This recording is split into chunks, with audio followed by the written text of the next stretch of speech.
RKB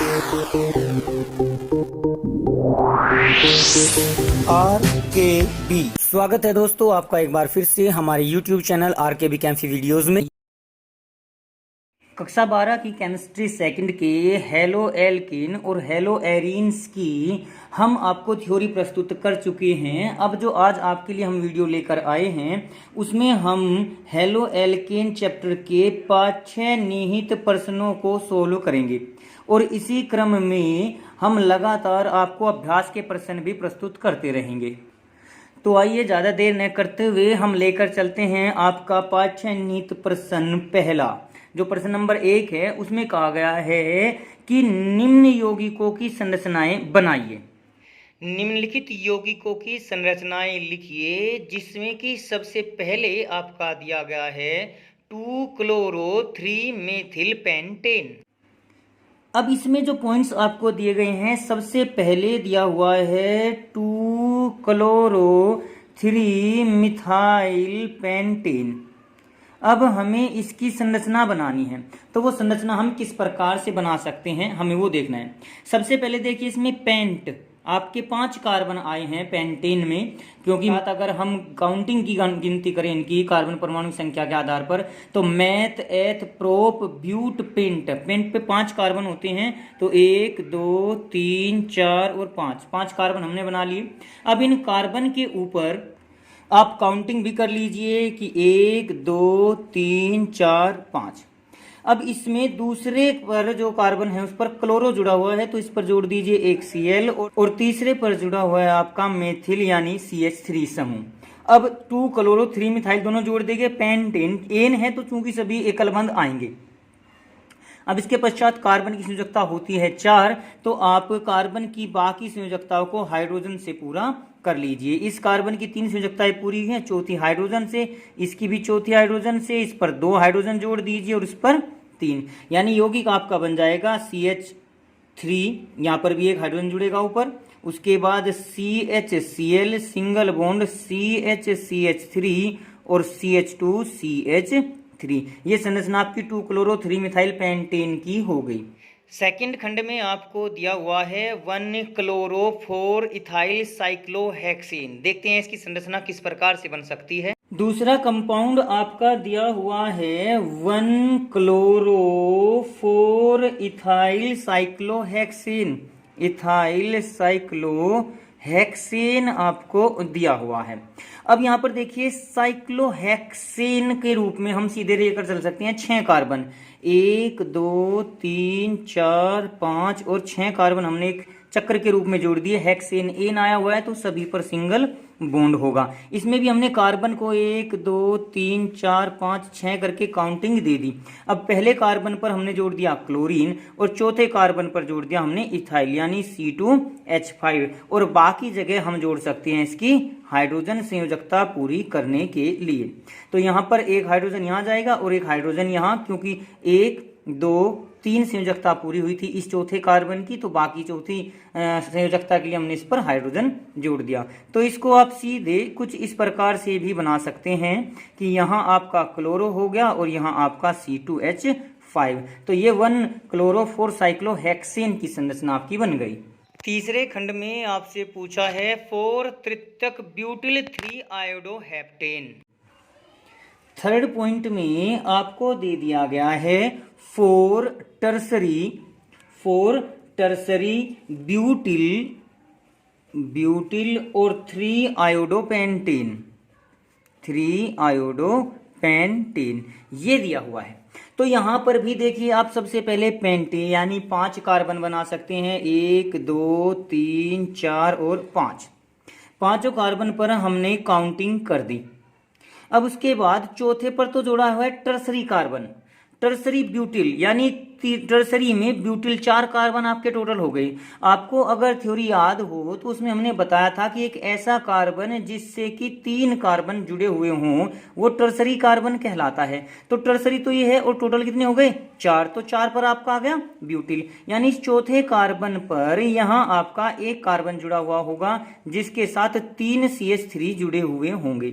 तो ये चौथे कार्बन पर आपका टर्सरी ब्यूटिल समूह जोड़ दिया और यहाँ तीसरे पर जोड़ दिया गया आपका आयोडीन।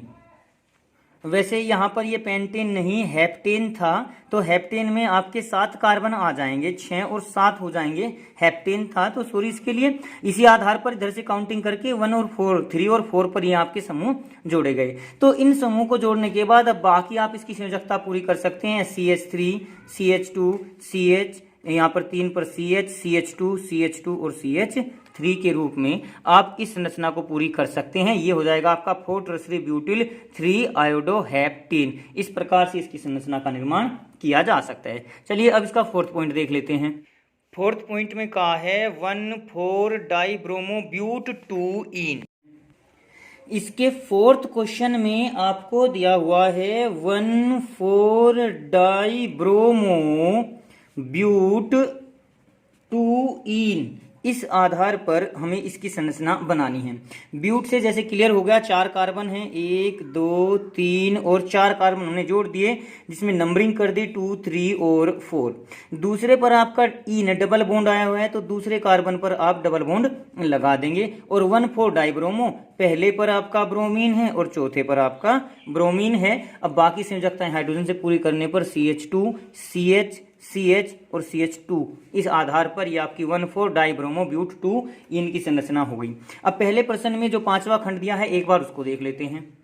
अंतिम 5वें पॉइंट में दिया हुआ है 1-ब्रोमो 4 सेकेंडरी ब्यूटिल 2 मेथिल बेंजीन।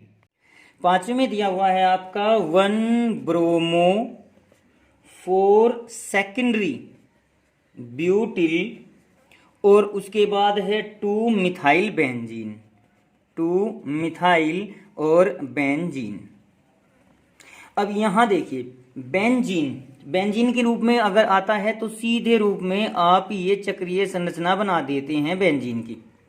अब इसमें हमारा काउंटिंग कर लीजिए 1 2 3 4 5 6, 6 कार्बन है। इन 6 कार्बन में पहले पर तो है आपका ब्रोमो, तो 1 पर जोड़ दिया हमने ब्रोमो। 4 सेकेंडरी ब्यूटिल, यहाँ चौथे पर आपको सेकेंडरी ब्यूटिल जोड़ना है और दूसरे पर जोड़ना है मिथाइल, तो दूसरे पर जोड़ दीजिए मिथाइल यानी CH3। अब ये सेकेंडरी और ब्यूटिल, देखिए सेकेंडरी कार्बन वो कार्बन होता है जिस पर 2 CH3 यानी 2 कार्बन जुड़े हुए हों, ऐसे कार्बन को हम सेकेंडरी कार्बन कहते हैं। लेकिन इस कार्बन पर अब यहां आपका 4 सेकेंडरी ब्यूटिल मतलब 4 कार्बन यहां पर आपके जुड़े हुए हैं। तो 4 कार्बन में यहां तो 3 ही आए हैं, तो 4 बनाने के लिए यहां पर CH2 CH3 कर लीजिए। अब देखना 1 2 3 4 टोटल 4 कार्बन जुड़ गए, तो यहां CH के साथ हम जोड़ सकते हैं CH2 CH3 और इसके साथ एक CH3, ये CH3 हमने यहाँ पर जोड़ दिया और ये CH ये रहा और CH3 CH2 CH2 CH3 ये रहे। तो इस प्रकार की जो ये संरचना बनी आपकी, ये हो जाएगी 1 ब्रोमो, पहले पर ब्रोमो, चौथे पर आपका सेकेंडरी के नाम से 4 सेकेंडरी ब्यूटिल, 4 कार्बन हो गए ब्यूटिल और 2 मिथाइल बेंजीन, दूसरे पर 2 मिथाइल और पूरा हो गया आपका बेंजीन। यहाँ पर हम इसके लिए जो 4 समूह है वहां पर हम ये भी ले सकते हैं 2 डैश के रूप में, 1 2 3 4, तो 2 डैश 1 डैश, इसकी गिनती अगर हम इस प्रकार से डैश रूप में करें तो 2 डैश के रूप में लेकर चल सकते हैं। कितने हो गए 4, यहाँ पर ब्यूटिल आ जाएगा, तो 2 डैश ब्यूटिल भी हम इसको लिख सकते हैं, ये भी इसका नाम लिखा जा सकता है। चलिए इस पहले क्वेश्चन को तो हमने यहाँ पर कंप्लीट कर लिया है। अब इसके पश्चात हम दूसरे क्वेश्चन को देखते हैं कि दूसरे क्वेश्चन में क्या दिया गया है। दूसरे क्वेश्चन में आपको दिया है कि एल्कोहल तथा KI की अभिक्रिया में सल्फ्यूरिक अम्ल का उपयोग क्यों नहीं करते हैं। दूसरे क्वेश्चन में आपको कहा गया है कि जब हम एल्कोहलों से एल्किल हैलाइड प्राप्त करते हैं X, तो यहाँ पर हम HI की रिएक्शन कराते हैं और ये H2O अलग निकल जाता है, प्लस X ले लीजिए चलो आयोडीन की जगह यहाँ पर, तो ये आपका H2O अलग निकल जाएगा। तो इस HX का निर्माण जब हम करते हैं तो जनरली H2SO4 के साथ हम NaX की रिएक्शन कर लेते हैं, जिससे या KX की रिएक्शन कर लेते हैं, जिससे हमें HX मिल जाता है और बाकी कुछ भी बने। लेकिन जब हम आयोडीन के साथ ये अभिक्रिया कराते हैं या KI के साथ ये अभिक्रिया कराते हैं तो हम H2SO4 का प्रयोग नहीं करते, ऐसा क्यों है, ये क्वेश्चन पूछा गया है। वैसे तो ये क्वेश्चन मैंने आपको थ्योरी में भी बता दिया था कि जब हम H2SO4 के साथ KI की रिएक्शन करेंगे तो एक तो बन जाता है हमारा KHSO4 और एक HI बन जाता है। इस HI का प्रयोग हम यहाँ पर एल्कोहलों के साथ ROH प्लस HI के साथ कर लेते हैं, जिससे हमारा एल्किल आयोडाइड बन जाना चाहिए, लेकिन यहाँ पर ये रिएक्शन पॉसिबल नहीं हो पाती। अब इसका रीज़न क्या है? देखिए, जो H2SO4 होता है वो एक स्ट्रोंग ऑक्सीडाइजिंग एजेंट होता है, यानी ऑक्सीकारक प्रकृति का होता है। तो आप इसके आंसर में ये लिखेंगे, चूंकि H2SO4 एक प्रबल ऑक्सीकारक होता है जो उत्पन्न हुए HI को आयोडीन में परिवर्तित कर देता है, इसी कारण हम HI के निर्माण के लिए KI के साथ H2SO4 का प्रयोग नहीं करते हैं। आप इस वीडियो को दोबारा से सुनकर इस बात को लिख सकते हैं। अब रिएक्शन उसके पश्चात लिखने की, जैसे H2SO4 के साथ जो हम इस HI की रिएक्शन कराते हैं तो ऑक्सीकारक होने के कारण ये H2SO4 छूट जाता है, H2O plus SO2 plus oxygen में नवजात ऑक्सीजन उत्पन्न करता है, और ये उत्पन्न हुई ऑक्सीजन HI के साथ क्रिया करके H2O का निर्माण कर देती है और HI को आयोडीन में कन्वर्ट कर देती है। हमें यहाँ अभिक्रिया के लिए चाहिए HI, लेकिन उत्पन्न हो गया I2, तो इस कारण हम H2SO4 का प्रयोग इस अभिक्रिया के लिए नहीं करते हैं, क्योंकि यह तो स्ट्रॉन्ग ऑक्सीकारक हो गया। तो आपको यहाँ पर बताया भी गया है थ्योरी में कि इसी कारण हम यहाँ पर H3PO4 जो कि एक दुर्बल ऑक्सीकारक होता है, इसका प्रयोग करते हैं। अगर क्वेश्चन में ये आ जाए, ये भी पूछा जा सकता है कि H2SO4 के स्थान पर हम किसका प्रयोग करते हैं, तो वहां पर दुर्बल ऑक्सीकारक H3PO4 जो फास्फोरिक अम्ल है उसका प्रयोग किया जाता है। तो इस प्रकार से हम इस क्वेश्चन को भी कंप्लीट कर सकते हैं। लेकिन यहाँ पर आपको एक बात ध्यान रखनी है, जो मैंने अभी इसकी थ्योरी बोलकर बताई है वो भी आपको लिखनी है, और उसके पश्चात हमें ये दोनों समीकरणें लिखनी आवश्यक हैं, जरूरी हैं। समीकरण लिखने के बिना हमारा क्वेश्चन अधूरा रह जाएगा, मार्क्स पूरे नहीं होंगे। भले ही हम थ्योरी नहीं लिखें, लेकिन इक्वेशन लिखना जरूरी है। ये H2SO4 चाहे सांद्र हो चाहे आपका तनु हो, दोनों अवस्थाओं में ये ऑक्सीकारक की तरह प्रयोग किया जा सकता है, और ये टूटकर ऑक्सीजन का, नवजात ऑक्सीजन का, जो कि स्ट्रॉन्ग ऑक्सीडाइजिंग एजेंट होता है, प्रबल ऑक्सीकारक होता है, उसका निर्माण कर देता है। तो उम्मीद करते हैं कि आपको ये क्वेश्चन समझ में आ गया होगा। अब यहाँ पर ये जरूरी नहीं कि यहाँ KI का जिक्र, जैसे इस क्वेश्चन में क्या हुआ है, KI हो, वहाँ पर NaI भी हो सकता है, या केवल आयोडीन के निर्माण के लिए, या RI यानी एल्किल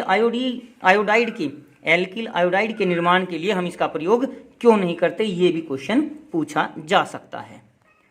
तो अब थ्योरी के पश्चात हमारे इन टेक्स्ट क्वेश्चन शुरू हो चुके हैं, जिसमें आज हमने आपको पहले 2 क्वेश्चन, इन टेक्स्ट क्वेश्चन जो पाठ्यनिहित प्रश्न है वो करा दिए गए हैं। अब इसके पश्चात हम आपको अगली वीडियो में अगले इन टेक्स्ट क्वेश्चन प्रस्तुत करेंगे, और इसी क्रम में लगातार आपको पाठ्यनिहित प्रश्नों के पश्चात अभ्यास के प्रश्न भी सीधे क्रम में प्राप्त होते हुए चले जाएंगे। तो हमारी वीडियोस देखने के लिए आप हमारे साथ जुड़े रहिए, चैनल के साथ जुड़े रहिए, और अपने बोर्ड एग्जाम की तैयारी अच्छी प्रकार से करते रहिए। तो आज की वीडियो के लिए आपका धन्यवाद।